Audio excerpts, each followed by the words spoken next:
Alright, week 14 is officially underway. Let's get started, because I don't have time for this bullshit. Titans going on the road to take on the Cleveland Browns in a battle of the violent diarrhea bowl. Rest in peace, 2025 Tennessee Titans.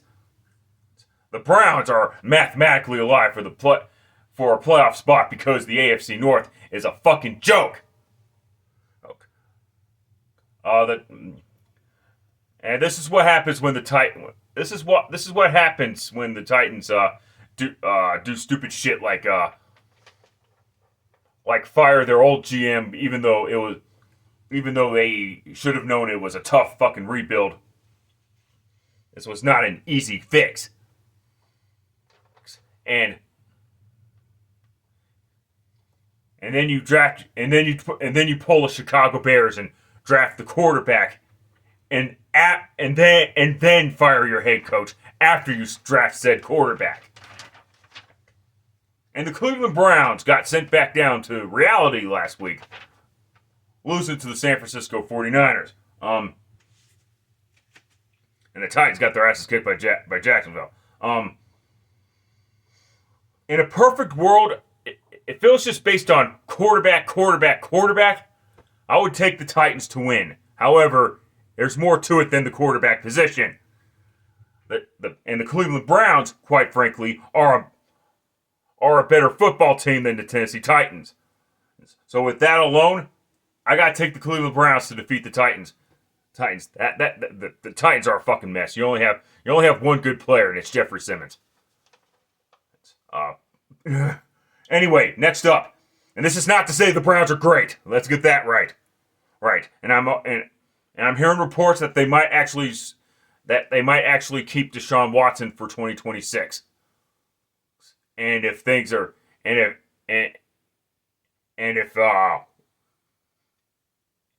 the Cleveland Browns quarterback situation is as bad as everybody says it is, don't be surprised if Deshaun Watson is starting again in 2026, if the rumors are true.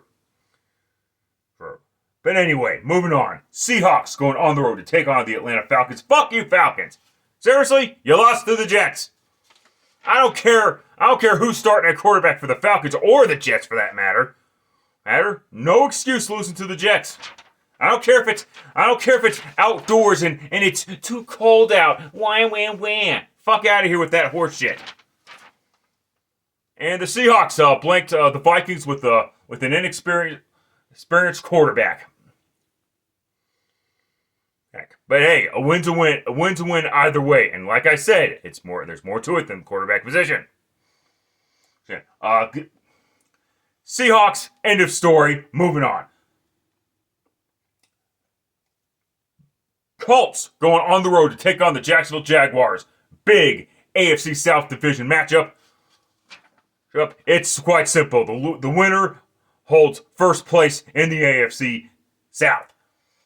And the Jaguars hold the tiebreaker over the Colts. And the Colts and Jaguars haven't even played yet this season. And I was afraid of this scenario. The one scenario that I was afraid of that might happen is happening. The Colts are collapsing really fucking bad.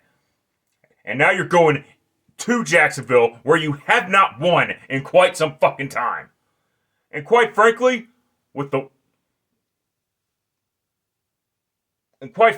I actually have no problem with with what Jacksonville's doing at this point. I actually have more confidence in Jacksonville at this point than I do with the Indianapolis Colts.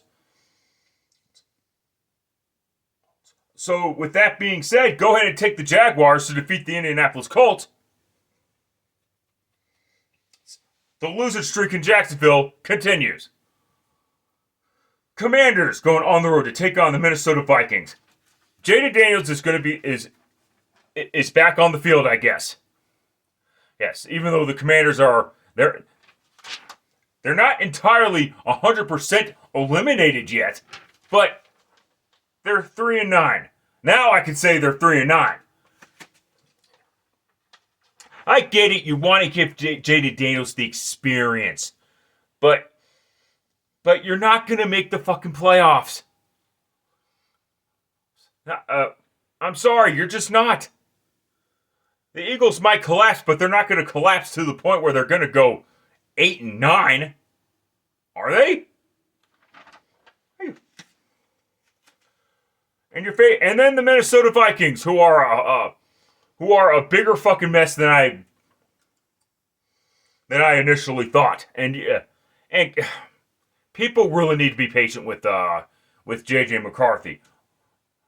Do I think he's going to be a franchise type quarterback? No, but I don't know that for sure. Hence why I say people need to be patient with JJ McCarthy. I get it. Your team was 14-3 last year. And your team has already lost 8 games in the regular season. But I get all that shit. But that does not mean that quarterback experience is not an issue. I'll take the Commanders to win. I'll take the Commanders to defeat the Vikings. I think the Vikings are going to be stuck at 1 victory. I kind of hope the Vikings win because I don't know why the Commanders are playing Jaden Daniels. I really don't. Next up, this should be an interesting matchup. Bengals going on the road to take on the Buffalo Bills. Buffalo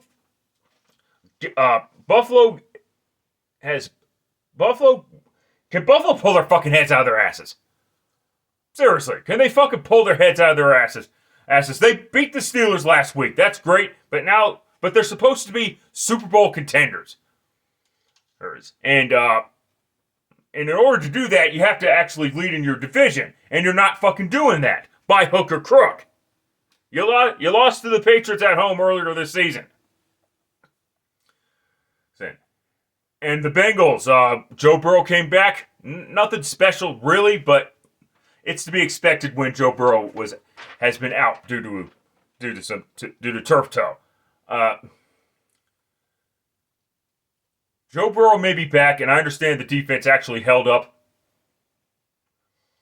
against the Ravens of all teams. More on them later. But I gotta take the Buffalo Bills. That performance, that defensive performance last week on Thanksgiving was a bullshit fluke. Next up, Saints going on the road to take on the Tampa Bay Buccaneers. There's rest in peace 2025 New Orleans Saints. And the Buccaneers finally put an end to their 3-game losing streak. And look for them to go on a 2-game winning streak. Take Bucks, end of story, moving on. Big AFC North let me rephrase that. Steelers going on the road to take on the Baltimore Ravens in a battle of who the fuck wants to win the AFC North. Steelers, what the fuck was that bullshit performance against Buffalo? Especially your defense. Your defense is supposed to be this great thing, right? Right? And Buffalo and the Buffalo Bills were playing backups at tackle, and you shit your fucking pants. Granted, that's still no excuse to why the offense can only muster 7 points. The Steelers actually had a 7-0 lead at one point. Yeah. And the Ravens. Fuck you! Fuck you! Seriously, Baltimore? Or you fucking God! You don't deserve to make the playoffs. Yet you're gonna make the playoffs? Maybe? I don't fucking know. I'm tempted to take the tie in this situation. I'm tempted to predict a tie between these two teams, but I'll take the Ravens just in case. Who gives a flying fuck? And speaking of who gives a flying fuck, Dolphins going on the road to take on the New York Jets. Wow, the Jets won another game. Which means you're most likely going to be stuck with the likes of Nimrod Taylor and Justin Fields. Well, it's all that fucking bullshit. And whatever there, but still. And the Dolphins, this screams 2021 vibes when it comes to the Miami Dolphins. Vince, 4 years ago, the Miami Dolphins started 1-7 and ended up finishing 9-8. This year they start 1-6 and they've won 4 of their last 5 games and are 3-0 since the firing of Chris Grier. Can the Dolphins pull off the impossible? Can they make the postseason? It's going to be very difficult, but I got the Dolphins to defeat the Jets. I understand the Jets beat the Dolphins last year, and that's special and everything. And it could happen again, but I just don't see it happening here. Take the Dolphins. All right, AFC West matchup. Broncos going on the road, and late afternoon as well. Broncos going on the road to take on the Las Vegas Raiders. Rest in peace, Las Vegas Raiders season for 2025. The Commanders, they are not as bad as their record indicates.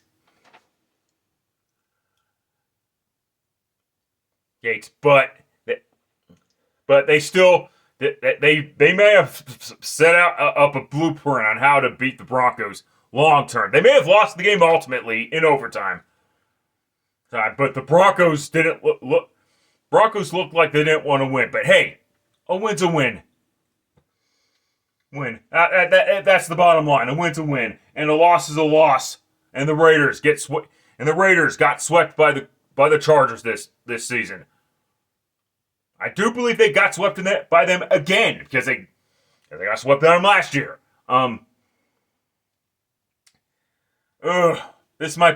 This is another trap game for the Broncos. Gotta flip to this one. Sorry. Fucking hell. Try again. Damn you.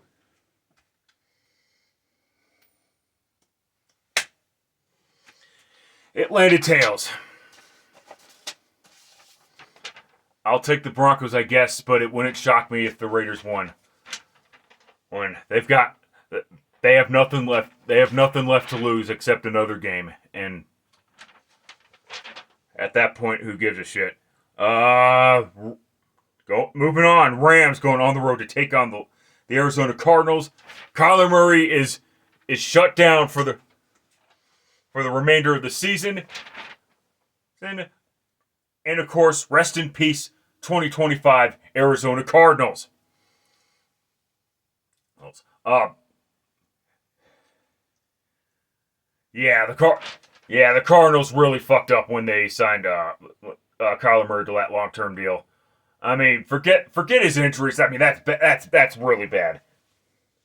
He hasn't been necessarily what I would like to call a franchise type quarterback. There are not many franchise type quarterbacks, mind you. People want to pretend that there are, but we need to stop bullshitting on that shit.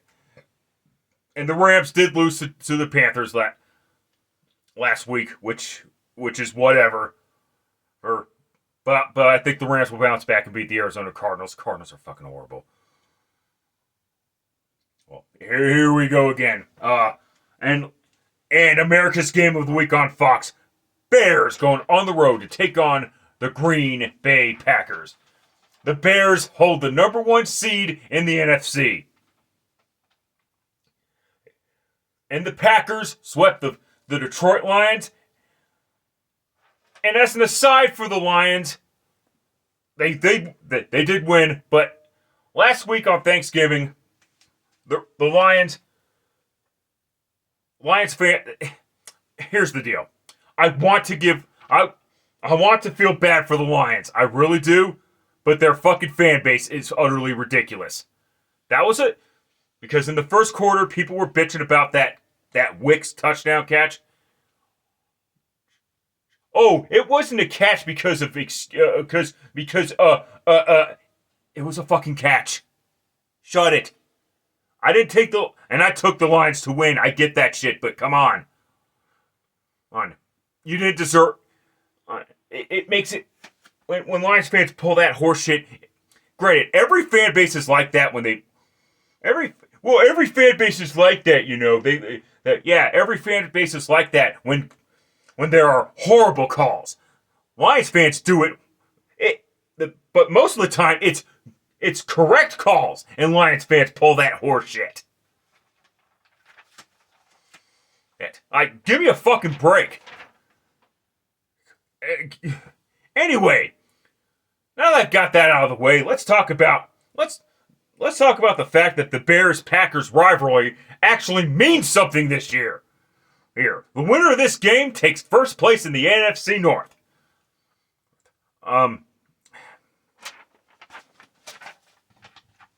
Coin flip time, motherfuckers. It landed heads. Before the great victory by the Chicago Bears. The Bears offensive line. This is a great matchup. The Bears offensive line versus the Packers defensive front seven. This is going to be great. This is going to be great. I'll take the Packers to win here, but it wouldn't shock me if the Bears actually went into Lambeau and beat the Packers in Lambeau. Oh, the Packers lost at home earlier this season.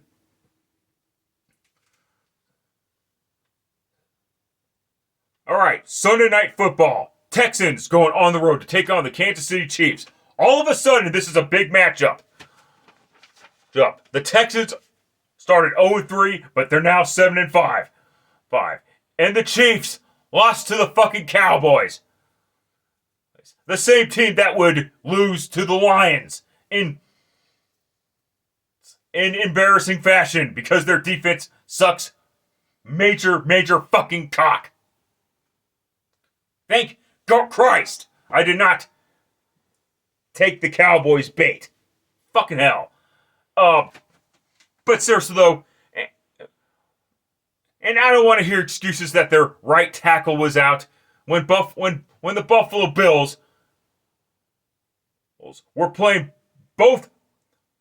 When Buffalo Bills starting tackles weren't able to start in that game against Pittsburgh. So you can't come up with that excuse.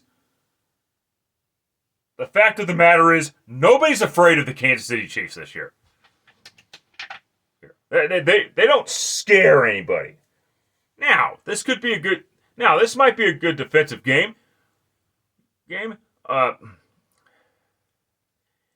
This would also not shock me if the Chiefs lose this game. But seeing how the Chiefs